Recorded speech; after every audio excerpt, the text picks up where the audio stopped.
after he's been trying to get into her pants for the past 50 minutes while her fiance, his old best friend... Let's pause real quick. How did we get to this moment?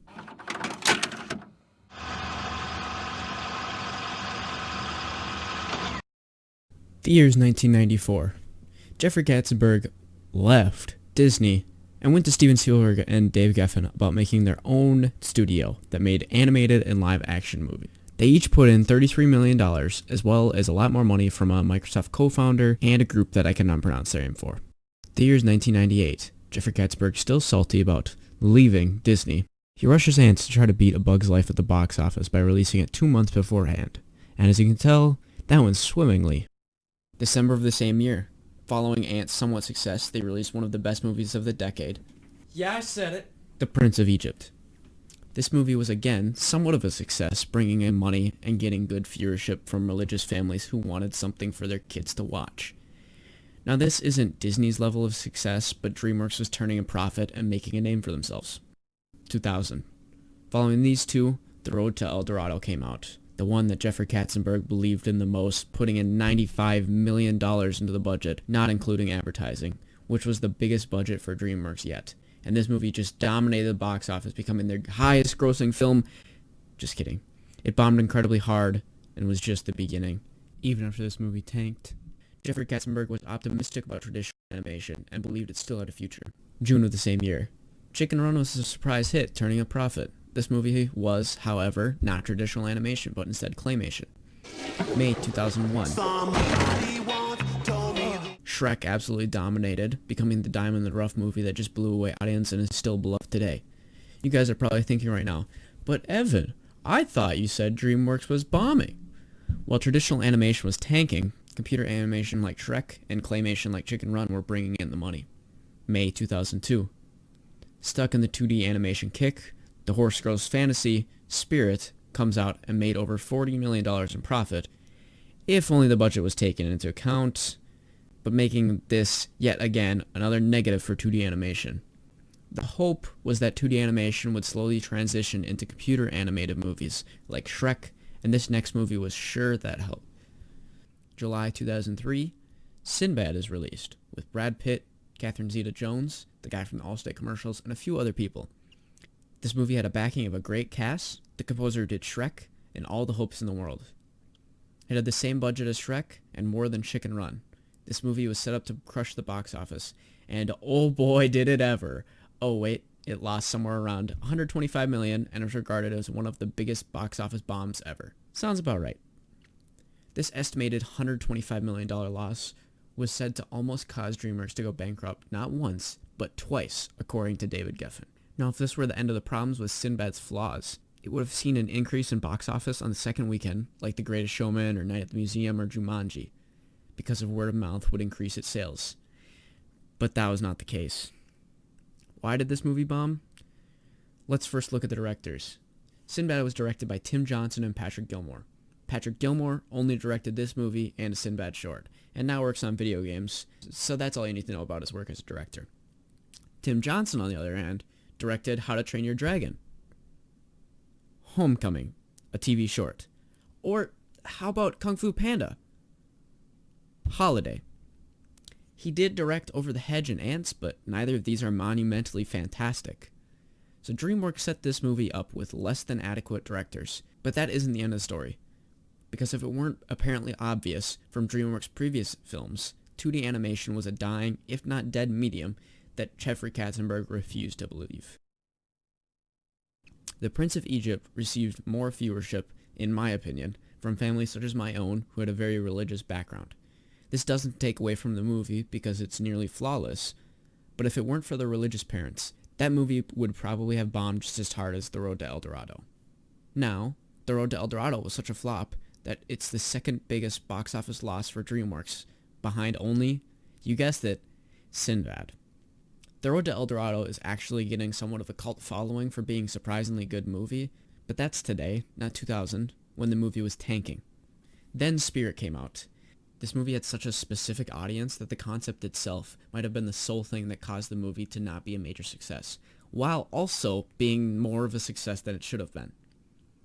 So we have 3 2D animations, 2 of which were disappointments, and the other one was only a minor success because of religious parents. Then Sinbad came out, and it was released in an incredibly popular genre, pirate adventure. Thanks to Pirates of the Caribbean, this movie flopped really hard. How do I know this? Well, the pirate genre was not popular at all until Johnny Depp's drunken role as Captain Jack Sparrow. This movie revived the genre and opened the door for Sinbad and many other movies like it. Well, that would have been true had Sinbad not come out 7 days before Pirates was released in theaters. Yes, you heard that right. The movie that brought pirates into style and started the 14th highest grossing film franchise of all time came out exactly 7 days after Sinbad.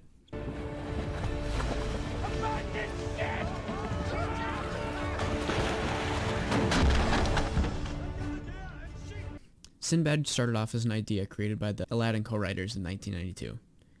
They wanted to make this somewhat like a romantic comedy with a love triangle where Sinbad is an apprentice map maker who joins a female smuggler on some adventures. Disney said they were going to make this movie, but then 2000 came around. Gladiator writer John Logan was approached by Jeffrey Katzenberg and asked to write Sinbad. Sound familiar? Kind of like Jeffrey Katzenberg was trying to beat Disney to the punch yet again? Anyways, John Logan wrote this story based off Greek gods with Russell Crowe originally cast for Sinbad, but because of scheduling problems, they had to find a new lead. This eventually led them to get Brad Pitt.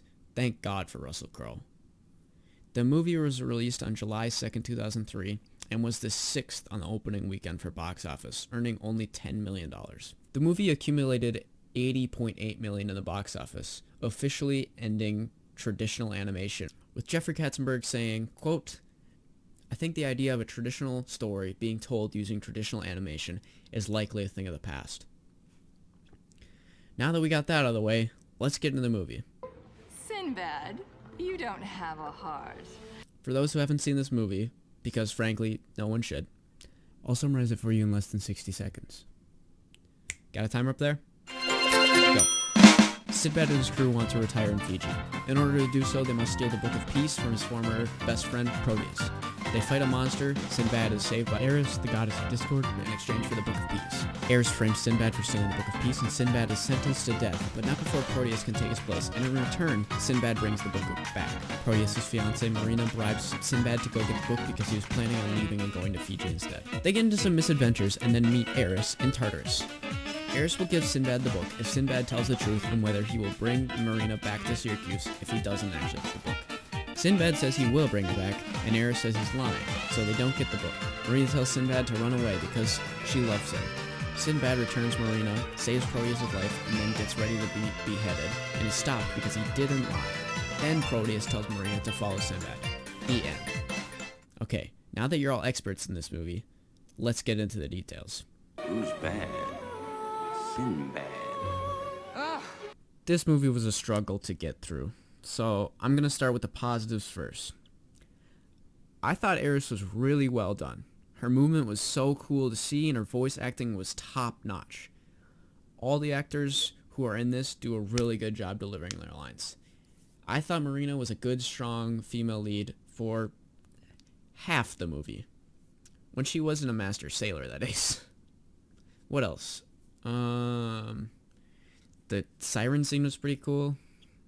I don't know, guys. I was really struggling to find anything positive. There's a reason this movie's called Sinbad.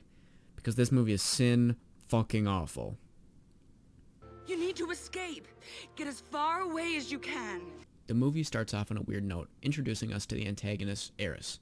She instantly tells us the main character and setting, and eats us right into the story. A noble prince, a priceless treasure, and a black-hearted thief. This information dump is just clunky and really poor writing technique. Also, can we talk about the animation real quick?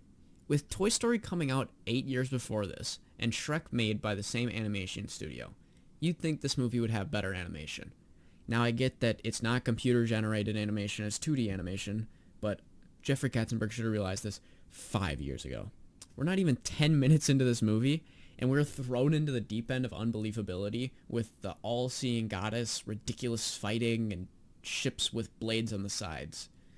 Oh my god.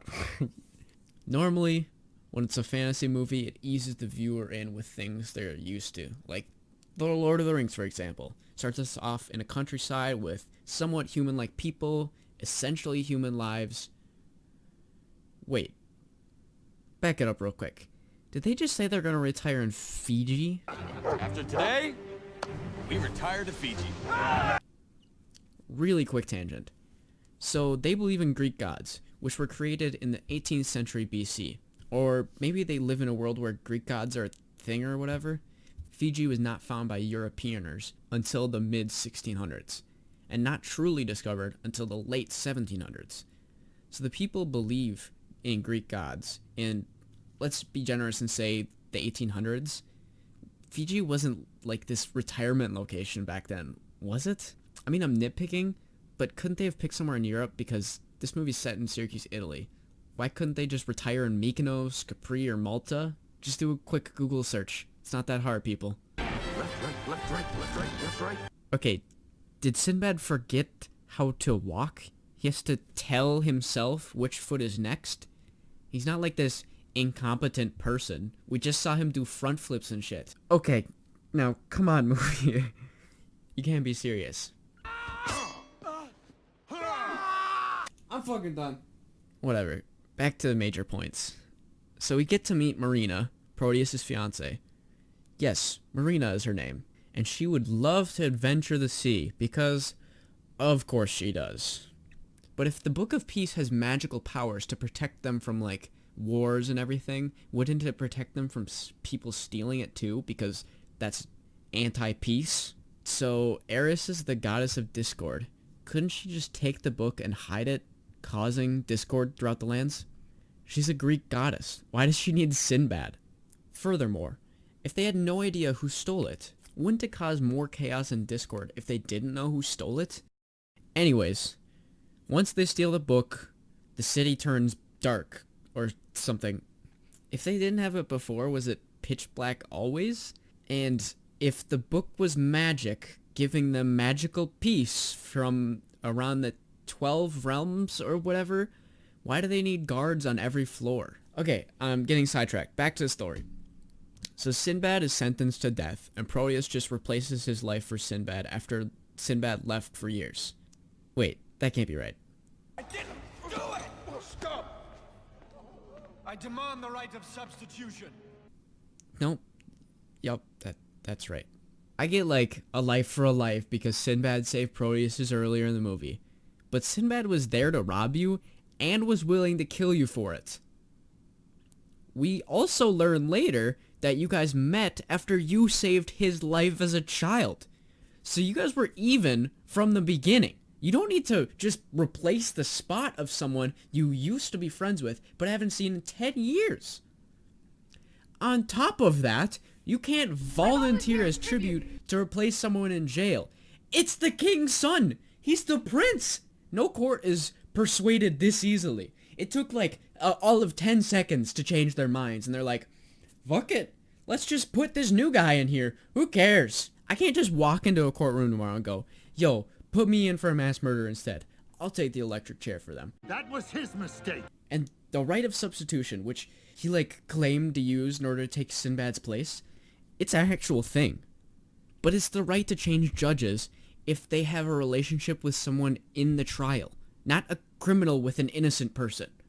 And the head of the delegation gives Sinbad 10 days without question, and the king releases Sinbad without question. Why did they 10 days, like an arbitrary number? Like, oh, yeah, we only do it on the 27th of May. We don't do it on the 28th or the 23rd. So you got till the 27th of May. Ugh, okay. Breathe. We still have a lot more to get through. Okay. So we see that Sinbad's arc goes from, I'm a thief with morals, to, you can go kill yourself, let's go to Fiji! His arc is set up to be a thief where he only cares about money. Then we see he has morals and saves Proteus' life. But then like 15 minutes later, he has no problem letting Proteus die for him because all he cares about is money. Then he is persuaded by money to go to Tartarus to go get the book. And on the way, they get into trouble, and he has no problem saving Marina, a person he's talked to for literally 2 minutes in the movie. But not his best friend for like 10 years. No, he wouldn't risk his life for Proteus, who just saved his life. But Marina, some lady he's known for less than 10 days, because mind you, he only got 10 days from the court, because that's a thing. So he's willing to die for this random lady who bribes him, but not his best friend who put his life on the line. Let's just get to the siren scene, okay? So we're at the siren scene, which arguably is pretty good. Like, that's probably the best point of animation. But Marina just, like, knows everything about everything now? Did you bring a crew? No. You know how to get to Tartarus? No. Can you navigate on your own? Yes. Well, good. She said earlier that she knew how to navigate, but when Sinbad asked her, she responded as if it were a, yes, I actually do know how to, and I'm proud, rather than, yeah, but that's easy. I can also commandeer an entire ship with just me and a dog through a rocky, ship-riddled water hellhole while saving all your asses, kind of yes. Also, she's been in Syracuse for a while, not out on the ocean, and she longs to see it more. So clearly she's been out there for a little, but isn't an expert captain. She's not Jack Sparrow, people. Yes, boats normally do survive waterfalls. How does Spike know everything about this boat and understand her no problem? This also is not how boats work. They do not fucking fly. I'm coming with you. Oh, of course. Of fucking course. She's a fucking goddess who is watching you and you can do whatever, but Marina is coming, so all will be saved. Thank you, Marina. You're the best. Why does Eris just let them rob her? She's a goddess. Okay, but did we need to frame Sinbad? Did we need to give Sinbad a chance to steal the book from you? You are literally a goddess who has been proven in this movie you can do whatever you want. Oh, get a shirt on before you poke someone's eye out. This part's gonna be really quick, but for being a PG movie, this movie is incredibly horny. In other movies, they're like subtle with their adult jokes. If he starts hugging your leg, it means he likes you. Stop it, movie. This was so not necessary. A sword at my throat, at my chest, at my... Pickles and eggs! I'm surprised that you could figure it out by how subtle this movie is trying to be. Because it's super subtle. Shrek at least said, Do you think maybe he's compensating for something? which when I was a kid, that flew over my head, and I probably thought, maybe he's making up for a small population size. I don't know, man. I watched this movie religiously when I was 3, so I didn't honestly know what was going on for 90% of that movie. Sorry, I just had to think about something other than this god-awful movie for 10 seconds. Enough talking. Time for some screaming. Every scene with Eris feels like she's so cool and interesting. Every scene with Eris makes her out to be this like cool and suave kind of antagonist, but she kind of just falls flat compared to Hades' level of cool, who honestly is one of the best Disney villains. Eris is like an okay antagonist that could have been great had they used more screen time, but then again, I didn't want to sit through any more of this movie, so I guess that's the compromise. Instead, she's just like this one-dimensional character held together by the single fact that she's the goddess of discord. And that is all her character is. Her character is as thin as a sheet of paper. It's so flimsy and useless. It would be fine if the other characters in the movie punched their weight when it came to emotional depth and interesting development, but every character is so thin. Proteus, for example, is just this prince who believes in his old best friend and loves Syracuse and Marina, and that's it. Can we talk about the irony of this conversation in the jail? So the king is going to bail out his son out of jail to escape so he doesn't get executed, but Proteus won't leave because Proteus believes Sinbad will come back and save him.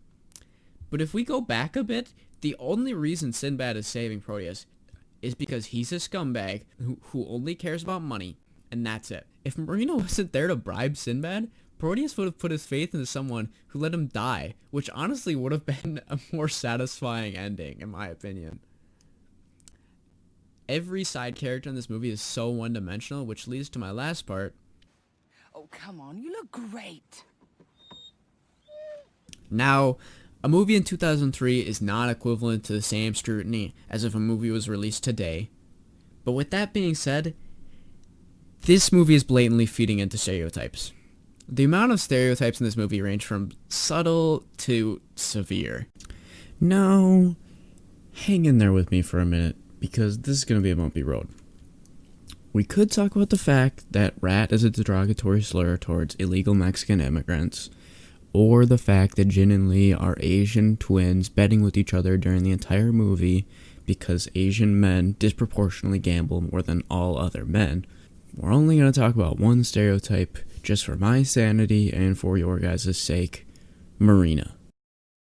Marina has some more subtle stereotypes than others, like dressing Spike up in a bow because she's a woman and women like to dress up animals. Then they try to prove that she's more than this by making her this like badass sailor who knows everything about everything, but only when everyone else is helpless, so she has to step in. But she said all she knows is how to navigate, not control an entire ship that she has never been on before, which I already talked about. Let's compare this to one of DreamWorks' best films, Shrek. Fiona is portrayed as a damsel in distress, and Shrek must save her from the dragon. Shrek saves her and treats her as this helpless woman, and all other men before her treated like an object they must win over. We then see that Fiona is a goddamn badass kicking everyone's ass and saving the day, and this isn't out of place of her character because we don't actually know Fiona. Back to Marina, on the other hand, and we already basically know her character because they pigeonholed her earlier in the movie and try to dig themselves out of this problem, but massively fail because of how untrue this is. But this is not the end, because Sinbad says later in the film, At least I'm not repressed. like, it's a negative for her. Like, she can choose to be repressed. I choose to be repressed today. In addition, he knows the issue that women are repressed, but then is feeding into the stereotype that all women are damsels in distress, not knowing what to do, and need everyone to do it for them. We get to later in the film, and Marina is this helpless damsel in distress, and Sinbad has to save her. Great job, DreamWorks. Way to make her a helpless woman. I let this one slide because it attempts to show Sinbad's arc and how he's grown as a character. But, spoiler alert, he does not grow as a character, and this is just DreamWorks being shitty. Marina just turned down a kiss because she still loves Proteus, and we know this because Sinbad mentions him, and she perks up, showing that she still loves him and cares for him. Sinbad saves her life. Then Marina goes with Sinbad because he saved her life, so now she wants to protect him. And the only reason Sinbad went this far is, mind you, she paid him and bribed him to save Proteus's life. So she goes with him just to make sure that he follows through. You're wrong about him. He knows I'm not. You don't know what's in his heart. You haven't seen who he is. You've been with him for 9 days max? So Marina defends Sinbad's character after Eris pegs him as this bad guy, which he is, and I can prove it because not 2 minutes later, Sinbad says he won't return Marina, but instead take her like an object to Fiji and retire without asking her because he doesn't respect women at all. Then Marina, after finding out Sinbad won't bring her back because he doesn't respect her or other women, tells him she loves him after he's been trying to get into her pants for the past 50 minutes while her fiance, his old best friend, is willing to die for him and is still alive. Let's get into the I love you, shall we? Marina, sweetie. You were ignorant slut! You do not love him! Are you Anna from Frozen? You don't even know his last name! Marina, you don't love Sinbad! You love the adventure and the idea of Sinbad. The problem with this is, 1, it's super cliche. Number 2, she started this adventure by saying, he's predictable, he will do the most gutless thing. And number 3, Marina has to bribe Sinbad to save her future husband. Marina doesn't love Sinbad. She loves the adventure, she loves the ocean, she loves the unpredictability. She doesn't love this scumbag of a person who doesn't respect you and you have known for exactly 9 days. But could you love a man who would run away? Yes, apparently she can love a man who would run away. She just tried to encourage you to run away because she loves you, apparently. That line is so wrong in so many ways. Breathe. We're almost done. We're almost done. Okay. The movie ends with Proteus giving Marina his blessing for her to leave. Yup. She clearly is an independent woman, shown through most of the movie, doing what she wants, but can't leave unless Proteus says it's okay. What? I mean, at this point, whatever. Let's just skip over it. Who cares? Now let's take a step back for just a second. What did Sinbad learn through this movie? Really think about this. Not to treat women as objects? Nope, he didn't learn that. Not to treat money as everything? Also no. He literally ended the movie asking for money for the book. The man still treats women as objects and stole his former best friend's fiancée after he risked his life for Sinbad. The movie is teaching the viewers that you should fuck over your old best friend by stealing his fiancée and to treat women like shit, and you will get everything you desire. Dreamworks 2003, people! Good job, Dreamworks! Literally the only thing Sinbad learned was don't lie, which is so uncompelling, I want to vomit. Sinbad's want at the beginning of the movie is, I want to retire in Fiji. In Disney movies, they make this their I want song, and in this movie, he just says it. Normally when you have a want versus need, they cross paths with each other because in order to get that want, you need to learn something or to grow. In Sinbad's case, his want and his need don't really converge.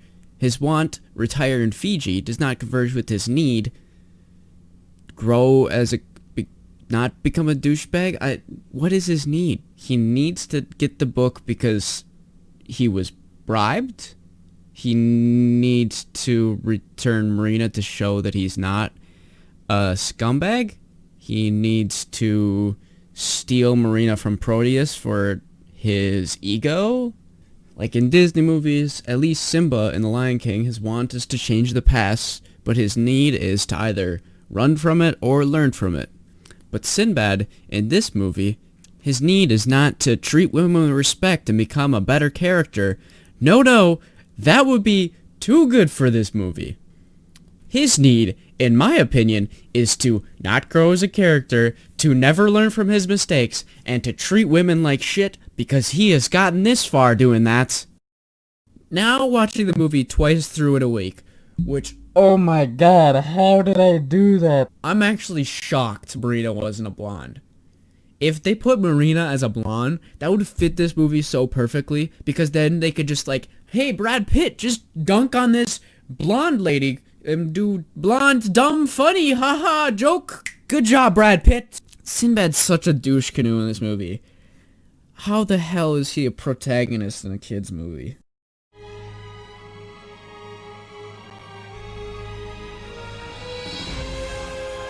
So, you finally made it to the end. I am surprised that you suffered through this video as long as you did. What caused this movie to flop? Honestly, everything.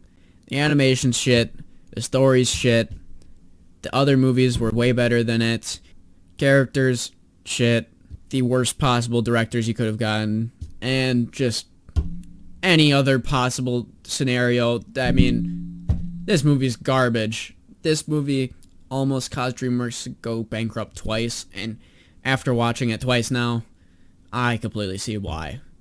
If it weren't for Shrek 1 and 2 coming before and after this movie, we wouldn't have DreamWorks today. Is this a good movie? No! This movie has like 3 positives, a lot of maybe passable traits. That's like a hard maybe, and horrible moments throughout. Sinbad will go down as the worst animated DreamWorks movie ever made. Dun, dun, dun, dun. Dun, dun, dun, dun. Can't touch this. Dun, dun, dun, dun. Dun, dun, dun, dun. Make it stop! No, I didn't mean it! Thank you guys for struggling through this with me. Probably should have changed the title to Adult Man Loses Sanity Over Children's Movie from 2003. If you guys have a movie you'd like me to cover, don't be afraid to leave it in the comments. Like, share, subscribe, do all that. And I'll see you guys later.